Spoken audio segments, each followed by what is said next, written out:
आयोग से अनुरोध करेंगे कि वो अब एक राज्य एक चुनाव के तहत अपनी सुविधा के अनुसार किसी भी तिथि में चुनाव कराते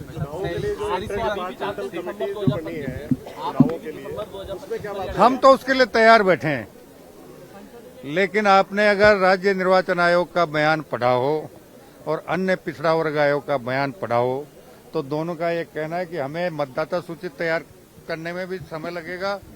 और अन्य पिछड़ा वर्ग आयोग कह रहा है कि मुझे आंकड़े एकत्रित करने में समय लगेगा। लेकिन सर, जब ये बात आई थी तो समन्वय समितियां जो चुनावों पे जो बात हो रही थी उसमें सभी तरह के जो सभी स्टेक होल्डर हैं वो शामिल थे। उसके बाद अब जो है अलग अलग बातें सामने आ रही हैं, अलग अलग बयान सामने आ रहे हैं। बयान तो अब वो सरकार का काम सरकार करती है, विभाग का काम विभाग करता है, निर्वाचन आयोग का काम निर्वाचन आयोग करता है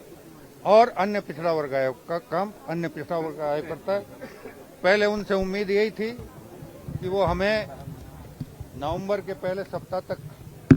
तैयारी करके दे देंगे, लेकिन उसके बाद उनका कहना ये रहा है कि हम दिसंबर के पहले 2, 3, 4, 5 तारीख तक ये काम पूर्ण कर पाएंगे। तो दिसंबर के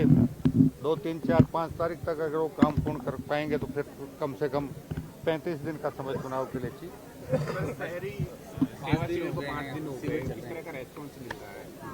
देखिए, इन शहरी सेवा शिविरों का सबसे महत्वपूर्ण जो काम था,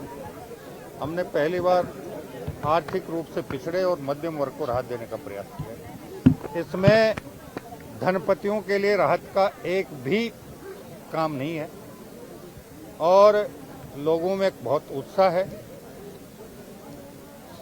शिविरों में लोग बाग अपना कार्य करवाने के लिए आते हैं और हमने सबसे बड़ी बात जो इस शिविर के माध्यम से की है कि जितने भी आवेदन आएंगे वो ऑनलाइन आएंगे और अगर कोई परिवार ऐसा है, गरीब है, अनपढ़ है, साक्षर नहीं है, वो ऑनलाइन करने की स्थिति में नहीं है तो वो कैंप में आएगा, अपनी टूटी फूटी भाषा में जो भी बात अपनी बताएगा। अधिकारियों का दायित्व होगा कि उसके आवेदन को ऑनलाइन करें और ऑनलाइन करने के बाद ये भी सुनिश्चित किया गया है कि जितने ऑनलाइन आवेदन आ रहे हैं और जो नियमानुकूल हैं उनका निस्तारण यथासंभव शीघ्र से शीघ्र किया जाए। हाँ, जैसे हमारे इस अभियान की अवधि 17 अक्टूबर को समाप्त होगी। अगर मान लीजिए 13, 14, 15, 16, 17 तारीख में बहुत अधिक मात्रा में आवेदन आते हैं तो उसके लिए भी हमने तय कर रखा है कि 17 तारीख को जैसे ही अभियान की अवधि समाप्त होगी हम प्रत्येक नगर निकाय से कितने ऑनलाइन आवेदन लंबित रह गए उनकी सूची मांग लेंगे और उनको उनके लंबित आवेदनों की संख्या के आधार पर एक समयावधि तय कर देंगे जिसमें उनको उन आवेदनों का निस्तारण करना जरूरी होगा। कितने लोगों को लाभान्वित किया, कितने प्रदेश में? देखो, अभी तक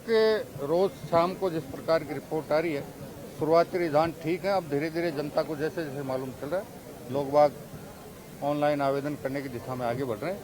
और हमें उम्मीद है कि जितने भी लोगों को पट्टे की आवश्यकता होगी वो सब आवेदन करेंगे और हम सबको पट्टे जारी करेंगे।